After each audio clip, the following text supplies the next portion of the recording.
Hey guys, Bartel's Bookshelf here with my first review after being away for a while. Wasn't planning on doing a review this soon, but I had a lot to say about this book. I'm going to be talking about Quatrefoil by James Barr. This is an interlibrary loan. It doesn't have the dust jacket, so unfortunately I can't show you what the cover's like, but I'll put a picture up here just so you can see what it is.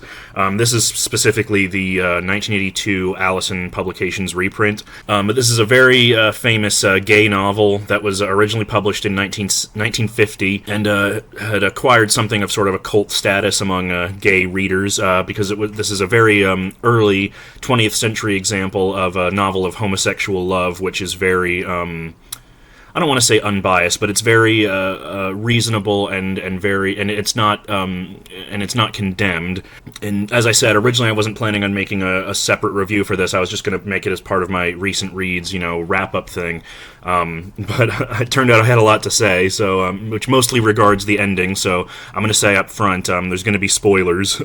So if you're interested in reading this, I don't know, 70-year-old book, and you don't want to get spoiled, just maybe don't watch this video. But so this is the story of Philip Froelich and Timothy Danelaw. Philip is a young man who's just getting out of. He's ready to finish his tour of duty with the Navy. It's post World War II, 1946, I think, and he's getting ready to finish up his tour of duty. But then he gets court-martialed for attacking his captain for kicking him in the ass because he just hated him and he was incompetent. And while he's waiting at the naval base to hear about the results of his court-martial, he meets this older officer named Timothy Danelaw, who's about 10 years older than him. Handsome, attractive, rich, and they end up sort of taking a liking to each other. But so the bulk of this novel is sort of about their struggles with their feelings of attraction to each other and how that's balanced with sort of the societal expectations around them. Philip especially, because Philip, one, is a young man and he hasn't completely accepted his homosexuality. And he's had it he's from a rich family, and he's had it very much sort of beaten into his head that he has to marry a wealthy girl, and take over his family bank, his family's banking empire, and live a normal life. And so that's part of sort of his big struggle. And Tim is kind of like butting up against that and kind of trying to teach him throughout the novel that there are other ways to live, and that he doesn't have to kowtow to his family's demands and to the societal expectations of him, that there's kind of a way to be both. And that sort of segues into one of the things that I thought was most interesting about the novel, and what I think a lot of modern gay readers especially, will find very interesting about the book, is it's a pretty tender portrait of homosexuality. Obviously, depictions of homosexuality in American literature had existed since way before this, but this is one of the first, aside from Gore Vidal's City and the Pillar, for example, to really kind of take it as its main subject head on. And to write about it sensitively, with nuance and understanding, and to not outright condemn it. And that was one of the things I really liked about it.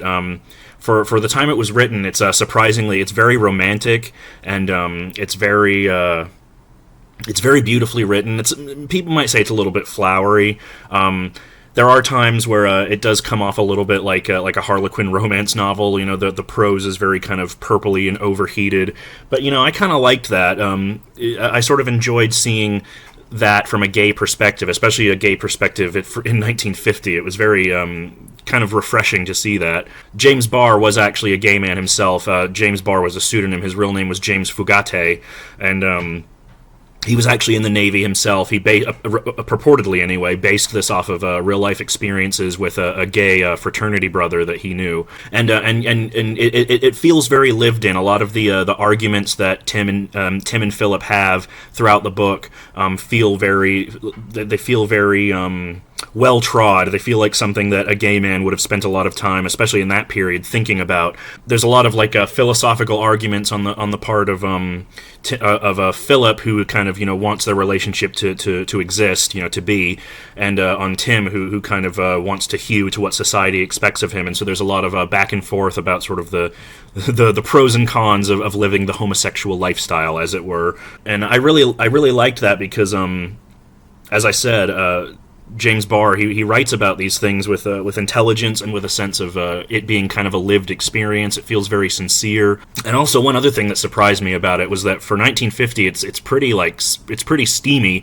I mean, no, obviously there's nothing explicit. There's not even really a lot of like kissing necessarily, but just the sort of the heat of like the emotions that they feel for each other and how connected they are, and like just how passionate it is, and how and there are moments where they do kiss, or they have like little intimate moments like that. There's even one moment where Tim is putting on some denim pants that are a little bit too tight for him, and it mentions how Philip is looking at the bulge in the crotch and saying, well, they say it's important to advertise your wares, little things like that really surprised me with how steamy and kind of sexually charged they were. It was really interesting, and so there was a lot that I really liked about this book. It was written sensitively. It was a very sweet romance story, and I found myself rooting for them. Throughout the book as it got closer to the climax. I wanted them to be together. I wanted them to find their happiness. I really related to the struggles that they felt, especially on the part of Tim, of kind of feeling like you have to belong, and you don't want to be out of step. You don't want to leave sort of the world of normalcy behind.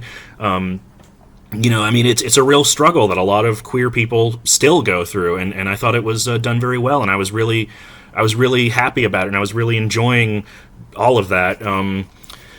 And then the ending came, and again, spoilers, if you don't want this super old gay novel to be spoiled. As I said, the whole crux of the book, the whole conflict, is about them sort of figuring out how to balance their feelings for each other with what society expects of them, and throughout the entire course of the book, they're struggling with that, and then as the book starts to wind down, they figure out ways to make things work. They admit their feelings for one another. They work to kind of call off Philip's marriage without creating a scandal. They get him out of they wait till he's out of the Navy before they make any solid plans together.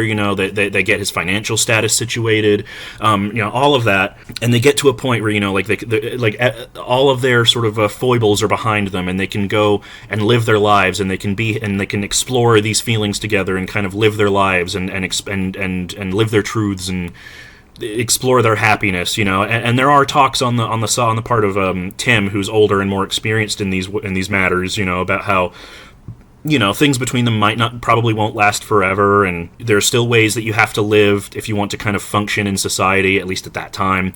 As a gay man, you have to be closeted and all that stuff. But things seem to be working out, and they make plans to go on a European trip together, to go to Asia and then Europe, and to spend a couple years just kind of globetrotting and living together, and just kind of enjoying each other, and living their truths, and so that's all basically settled, and they're going to go on this trip after Tim goes back to San Francisco to deal with some last minute Navy stuff. So that's all well and good, and the final chapter is 3 pages long. And it features Philip being informed by a friend of Tim of Tim's death. His plane crashed on the way to San Francisco, or on the way back, I can't remember, but his plane crashed, and he's dead.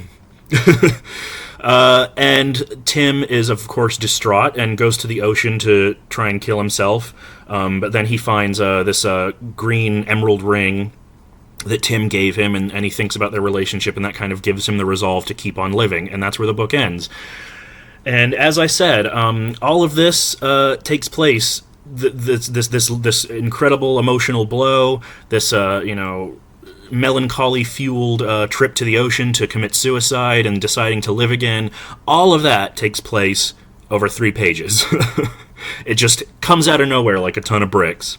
And, I understand, obviously, a lot of that is probably to do with the time that the book was written. It's a concession to the social mores of the era. We can't let our gays be happy and live, independent, free lives. We got to punish them, I understand it was probably a concession to that, but that didn't make it any less unsatisfying. And it really just kind of, I wouldn't say it soured the rest of the book for me, because, as I said, I was looking at it from a historical perspective. That was why I wanted to read this book, because, I think it's very interesting as a gay man to kind of go back and explore the things in the past, our depictions of ourselves in the past, and kind of it's just interesting to see a historical sort of descendants of how we were perceived and how we perceived ourselves. It's very I thought it was very interesting for that, and it was well written, and I enjoyed, as I said, I enjoyed the romance and everything.